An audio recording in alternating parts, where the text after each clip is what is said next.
a nuestra mesa de trabajo. Estamos hablando de Leticia Seriani, es subsecretaria de Gestión de la Información en el Ministerio de Salud de la provincia de Buenos Aires.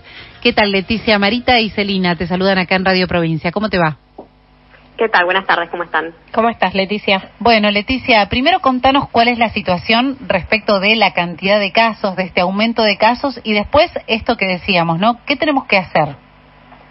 Bueno, efectivamente estamos en unas 2 semanas ya de un aumento de casos que se están dando a nivel país, y por eso el Ministerio de Salud de la Nación emitió un comunicado la semana pasada, y lo más, nosotros vemos que hemos pasado, que hemos duplicado los casos en estas últimas 2 semanas.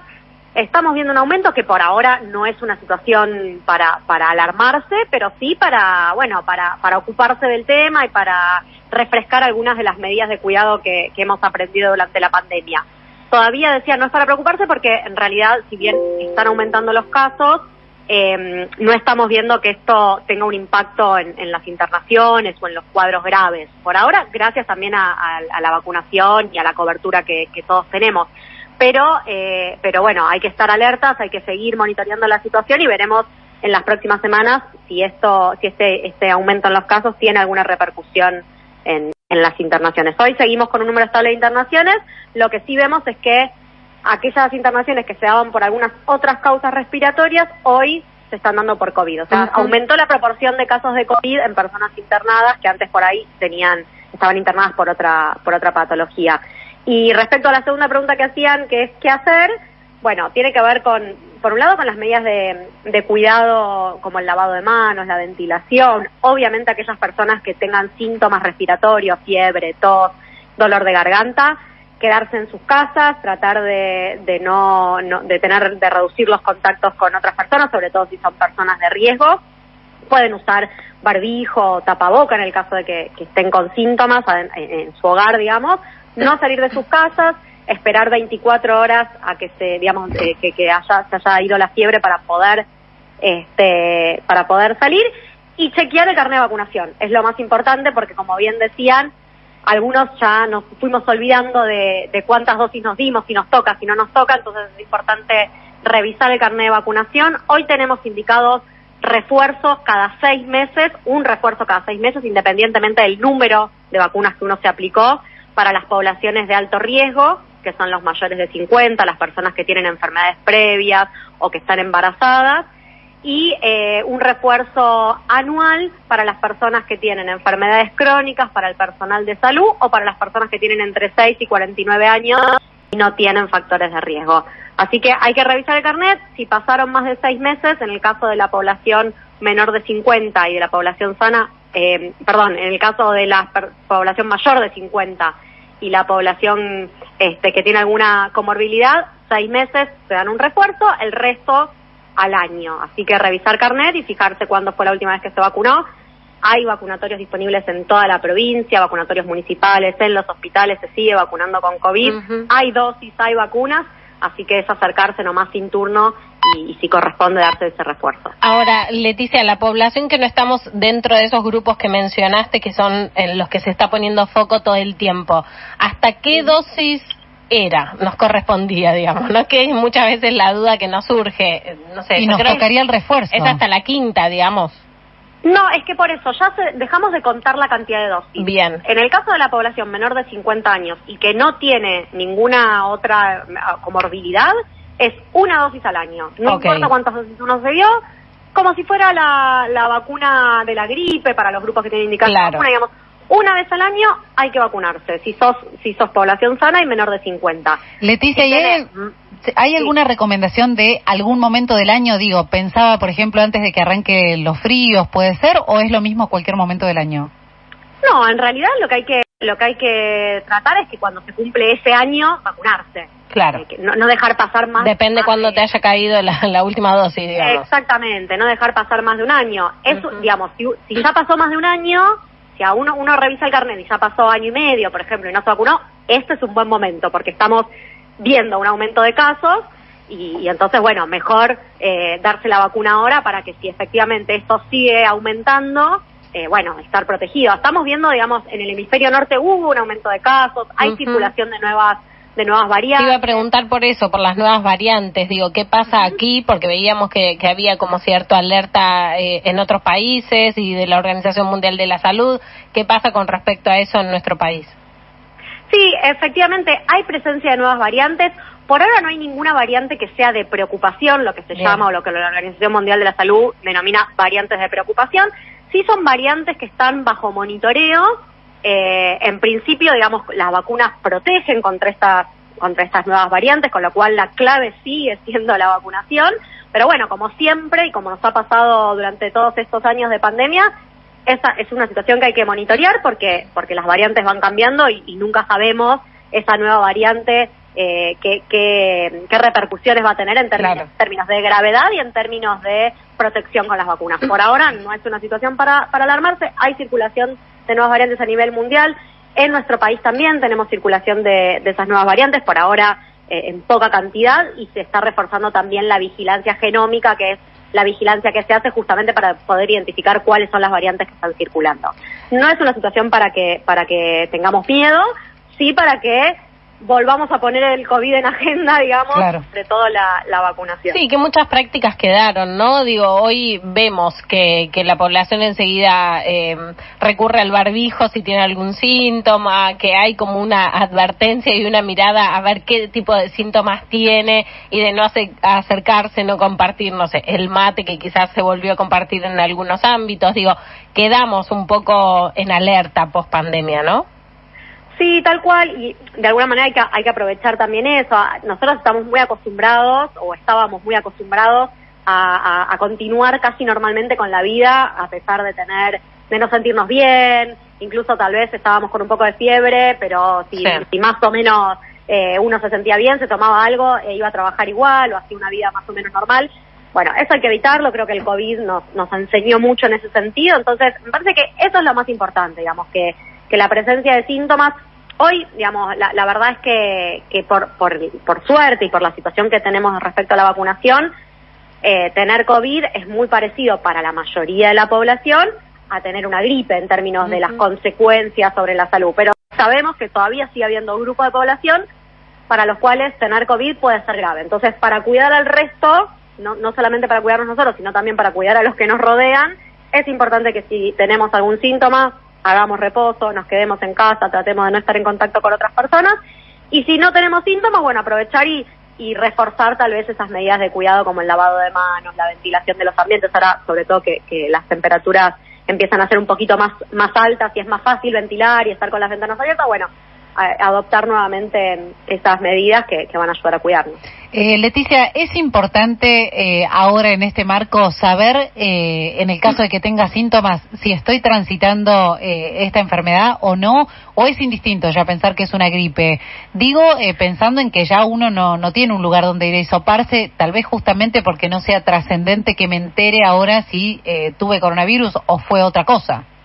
Tal cual. Para la mayoría de la población no hace falta, no es necesario hisoparse. La conducta que uno tiene que adoptar es la misma que para cualquier enfermedad respiratoria. O sea, lo mismo que hace cuando tiene gripe, lo hace cuando tiene COVID. Con lo cual, si uno tiene fiebre, tiene dolor de garganta, tiene tos, quedarse en casa, tratar de no estar con otras personas, no importa si es COVID, no importa si es gripe, porque en definitiva los efectos que pueden producir en el resto de la población son muy similares. Entonces no hace falta, no es necesario saber la conducta que uno va a adoptar, o sea, saber que uno tiene COVID no va a cambiar lo que uno tiene que hacer en el tiempo que está enfermo. Entonces no es necesario.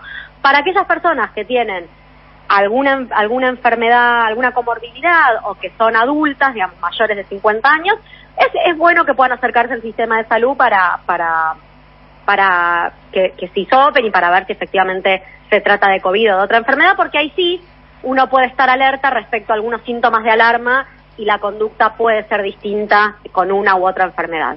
Pero para el resto de la población no hace falta, nos quedamos en casa hasta que se vaya la fiebre y luego retomamos las actividades cotidianas habituales.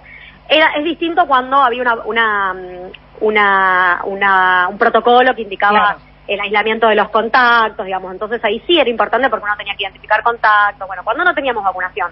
Hoy que tenemos vacunación y que sabemos que en la mayoría de los casos la enfermedad se atraviesa de forma leve, no es necesario hisoparse ni saber, aunque sabemos que existen también hoy los test que uno se hace en su casa, digamos, que se compran en la farmacia y uno se hace en su casa. Se puede hacer, pero insisto, no va a cambiar la definición respecto a qué conducta o qué pasos tiene que seguir para retomar la vida habitual. Leticia, te corro un segundo de esto para preguntarte por los discursos que circulan, ¿no? Y lo que se habla en cuanto a la ciencia, digo, algunos sectores de la política que están queriendo ser gobierno en la provincia, pero también en nuestro país. Luego de esto también, de la situación que salimos de la pandemia, de lo mucho que se trabajó desde el Ministerio de Salud en cuanto a las vacunas, a equipar los hospitales y demás, que seguramente falte mucho por seguir haciendo, pero que aún así vemos que hay un sector de la política que atenta todo el tiempo a la salud pública, ¿no? ¿Cuál es tu mirada con respecto a eso?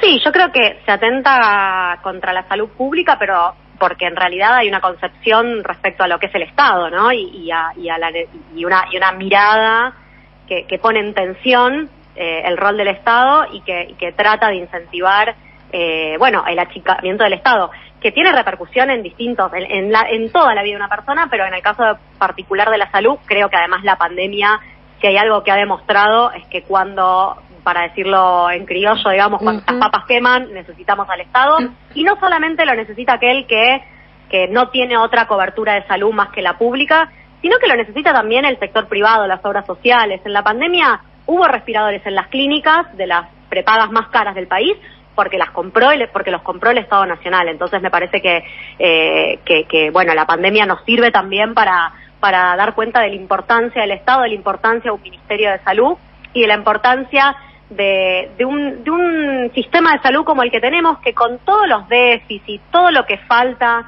por mejorar, aún sigue siendo o debería ser un orgullo para nuestro país, porque además tenemos muy cerquita experiencias ya probadas del fracaso de estas propuestas, que es la propuesta de Milei, pero que también es la propuesta de Juntos por el Cambio, de Patricia Bullrich, porque de hecho ya lo han intentado cuando fueron gobierno en 2016. En ese sentido no son muy distintos, la verdad, los dos candidatos de la oposición en esto de plantear el aseguramiento de la salud, el voucher, como se dice, que se trata, para que la gente entienda, digamos, un voucher, pensar en un voucher es decir que yo como Estado te garantizo, no sé, voy a poner un número, 200.000 pesos por mes para la cobertura en salud, que uno piensa es un montón de plata.